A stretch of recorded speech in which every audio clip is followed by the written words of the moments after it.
بسم اللہ الرحمن الرحیم۔ السلام علیکم۔ آج ہم ایک ایسی عظیم داستان کی جانب سفر کرنے جا رہے ہیں جو ہمارے دلوں کو چھو لے گی اور ہمارے ایمان اور ہماری روح کو تقویت بخشے گی۔ اس مبارک قصے سے ہم صبر اور شکر کی حقیقی روح کو سمجھنے کی کوشش کریں گے اور اپنے دلوں کو ایمان کی روشنی سے منور کریں گے۔ حضرت ایوب علیہ السلام کا قصہ صبر، ایمان اور اللہ تعالیٰ کی بے پایا رحمت کا ایک ایسا چراغ ہے جو ہمیں زندگی کی تاریکیوں میں بھی روشنی دکھاتا ہے۔ آپ کا قصہ صبر اور استقامت کی ایک بے مثال کہانی ہے۔ آپ اللہ تعالیٰ کے نبی تھے جنہیں بے پناہ نعمتوں سے نوازا گیا تھا۔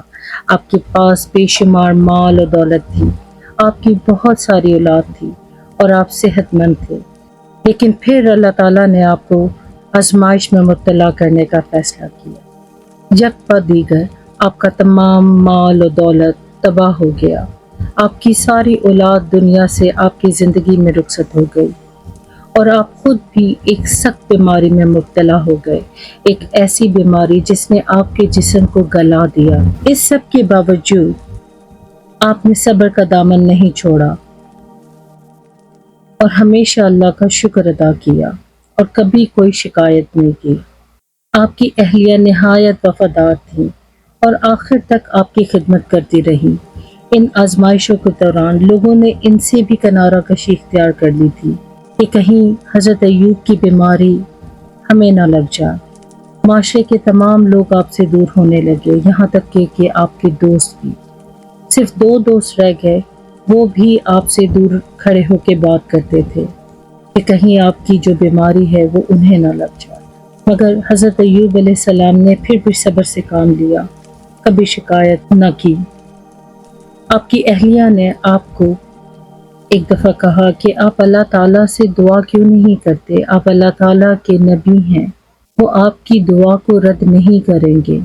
تو آپ نے پوچھا کہ یہ بتاؤ کہ ہم نے کتنی مدت خوشحالی میں گزاری؟ انہوں نے کہا 80 سال۔ تو حضرت ایوب علیہ السلام نے کہا کہ مجھے حیا آتی ہے اللہ تعالیٰ سے یہ کہتے ہوئے کہ میری حالت کو بدل دیں۔ جتنے سال میں نے خوشحالی میں گزارے ہیں اتنی مدت تک میں اللہ تعالیٰ سے اپنے حالات بدلنے کی دعا نہیں کروں گا۔ 80 سال میں نے خوشحالی میں گزارے تو 80 سال تک تو میں اس تکلیف کے بھی گزاروں گا اور پھر اللہ تعالیٰ سے دعا کروں گا۔ اسی طرح کئی سال انہوں نے صبر و شکر کے ساتھ گزارے، کبھی اپنی بیوی سے بھی اپنی تکلیف کا اظہار نہیں کیا، ہمیشہ شکر اور صبر کے ساتھ گزارا کیا۔ آخرکار جب تکلیف حد سے زیادہ بڑھ گئی تو انہوں نے اللہ تعالیٰ سے دعا کرنے کا ارادہ کیا اور تب بھی اللہ تعالیٰ سے انہوں نے شکایت نہیں کی اپنی دعا میں۔ انہوں نے کہا کہ یا اللہ، بے شک میں تکلیف میں ہوں پر تو سب سے بڑھ کر رحم کرنے والوں میں سے سب سے بڑھ کر رحم کرنے والا ہے، میں تکلیف میں ہوں، بس یہ کہا۔ آخرکار جب تکلیف حد سے زیادہ بڑھ گئی، تقریباً 12 اور کہیں جگہ پہ کہا جاتا ہے کہ 17 سال انہوں نے اس تکلیف میں گزارے، اور پھر جب حد سے زیادہ تکلیف بڑھی تو انہوں نے دعا کی، تب بھی اللہ تعالیٰ سے شکایت نہیں کی، تب بھی یہ نہیں کہا کہ مجھے صحت دے دے یا اللہ مجھے رزق دے دے۔ انہوں نے بس ایک چھوٹی سی دعا کی اور بس کہا کہ یا اللہ، بے شک میں سخت آزمائش میں ہوں اور تو رحم کرنے والوں میں سب سے بڑھ کر رحم کرنے والا ہے۔ بلکہ تو قرآن میں آتا ہے کہ کہیں جگہ تو انہوں نے کہا کہ یہ بیماری، یہ تکلیف، یہ جو بھی پریشانی ہے وہ شیطان کی طرف سے، اسے اللہ سے بھی منسوب نہیں کیا اپنی تکلیف کو، کیونکہ اللہ تو سب سے بڑھ کر رحم کرنے والا ہے، وہ اپنے بندوں کو تکلیف میں مبتلا نہیں کرتا۔ سب سے شکر گزار اور صبر کرنے والا بندہ اللہ تعالیٰ نے انہیں قرآن میں بھی کہا۔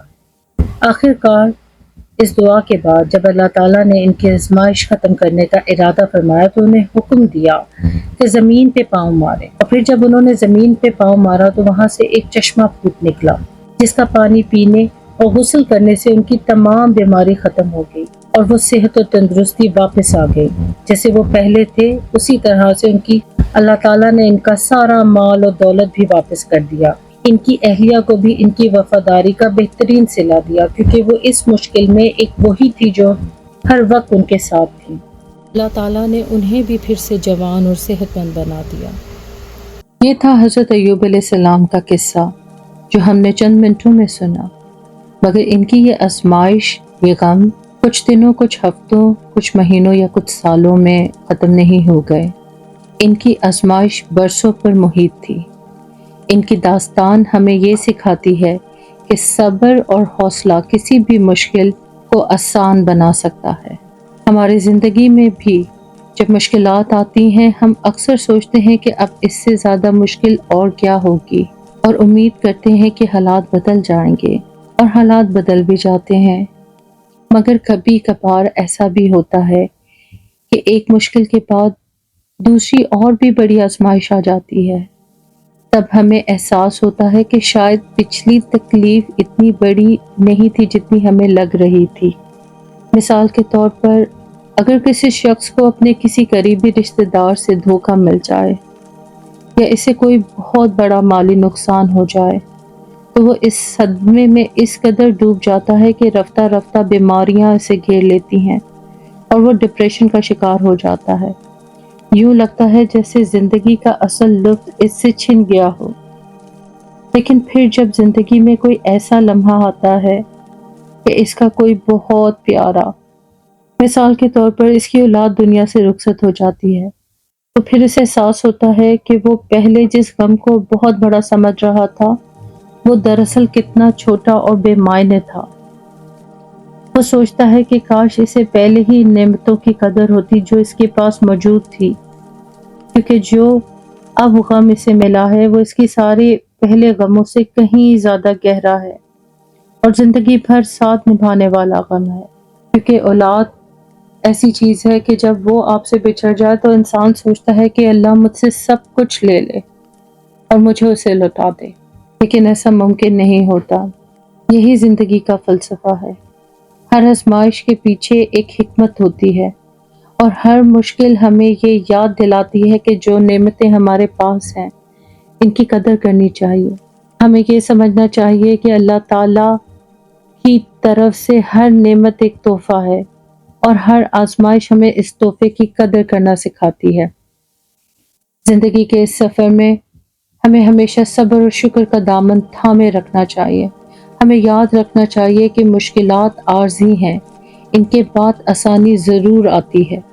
اس سوچ اور یقین کے ساتھ اگر ہم آگے بڑھیں گے تو نہ صرف ہمیں سکون ملے گا، بلکہ ہم ایک بہتر انسان بھی بنیں گے۔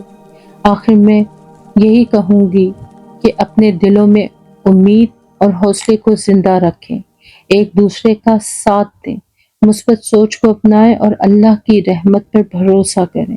انشاءاللہ آنے والا ہر دن آپ کے لیے خوشیوں اور کامیابیوں کا پیغام لائے گا۔ انشاءاللہ۔ اپنا بہت خیال رکھیں۔ اللہ حافظ۔